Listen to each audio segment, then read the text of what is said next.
جو वफाकी हुकूमत के सामने मौजूद है उससे ये बात बिल्कुल वाज़ेह है कि ये जो नो कॉन्फिडेंस मूव आई है ये एक बैनुल-अक़वामी साजिश के तहत लाई गई है।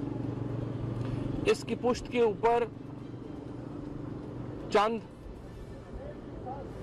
बड़े माफियाज हैं, ममालिक हैं, और जिस तरह से इसको पाकिस्तान के अवाम तक पहुंचाया गया है वो सारे का सारा जो सीरीज़ है वो शहादतें जो हमारे पास हैं उनसे ज़ाहिर होता है कि वो टेंटेड है। लिहाजा आज काबीना ने यह फ़ैसला किया है कि कल जो मेंबरान असम्बली हैं उनको वो रिकॉर्ड जो इस वक्त वफाकी हुकूमत के पास है, ओरिजिनल साइफर जो है वो उसको दिए बगैर जो ओरिजिनल रिकॉर्ड्स हैं सारे वो तमाम जो मेंबरान असम्बली हैं उनके सामने रखे जाएं। जो शहादतें हैं अब तक इस नो कॉन्फिडेंस की वो उनके सामने रखी जाएं, और उसके बाद भी अगर कोई ये नो कॉन्फिडेंस मूव में जाना चाहता है तो फिर पाकिस्तान के लोग फैसला करेंगे कि पाकिस्तान में कौन किधर खड़ा है। जब ईस्ट इंडिया कंपनी ने कब्जा किया था हिंदुस्तान के ऊपर तो अगर यहाँ पे मीर जाफर उसके साथ ना मिलते तो कभी ये हिंदुस्तान महकूम ना होता। अगर आज पाकिस्तान के अवाम ने अपनी आज़ादी की हिफाजत ना की तो पाकिस्तान दोबारा एक बहुत बड़ी गुलामी में जाने को चला जाएगा और हमें अपनी जदोजहद 23 मार्च 1940 से दोबारा शुरू करनी पड़ेगी। एक इम्पोर्टेड सिलेक्टेड गवर्नमेंट हमारे ऊपर मुसल्लत होगी जिसकी बागें कहीं और से हिल रही होंगी।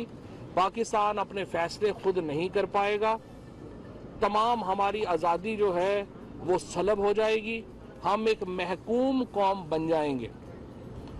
इसके साथ साथ आज काबीना ने ये जो एक आलमी साजिश है इसको सामने रखते हुए lieutenant general retired Tariq Khan की सरबराही में ये कमीशन तश्कील दिया है जिसको ये कहा गया है कि वो इस सारे मामले के पीछे छुपे करैक्टर्स को, उनके मामलात को इन्वेस्टिगेट करे और वो कौम के सामने लाए जाए। जो TORs रखे गए हैं कमीशन के उनके मुताबिक ये देखना है कि क्या ये जो कम्युनिके है, ये जो मुरासला है, ये इसकी जैसे लीडर ऑफ अपोजिशन ने जब कह दिया कि ये एग्जिस्ट नहीं करता तो ये इम्पॉर्टेंट है कि इसका पता हो कि एग्जिस्ट करता है या नहीं, ये मौजूद है या नहीं मौजूद। फिर ये भी देखें कि अगर ये मुरासला मौजूद है तो इसके अंदर जो धमकी है हुकूमत बदलने की यानी रजीम चेंज की जो धमकी है वो मौजूद है या नहीं मौजूद। फिर तीसरा इसके अंदर जो अहम सवाल है वो ये है कि इसके लोकल हैंडलर्स कौन थे। ये जो साजिश हुई हुकूमत के खिलाफ, इसको आगे लेके जाने के लिए हैंडलर्स कौन से इस्तेमाल हुए। जाहिर है सारी अपोजिशन के MNAs जो हैं या पाकिस्तान के MNAs जो हैं वो तो साजिश में शरीक नहीं है। मखसूस लोग हैं जिनको मालूम था कि ये साजिश कहाँ बनी, कैसे बनी, कहाँ से इसको लाया गया, उसकी तहकीकात होनी चाहिए। फिर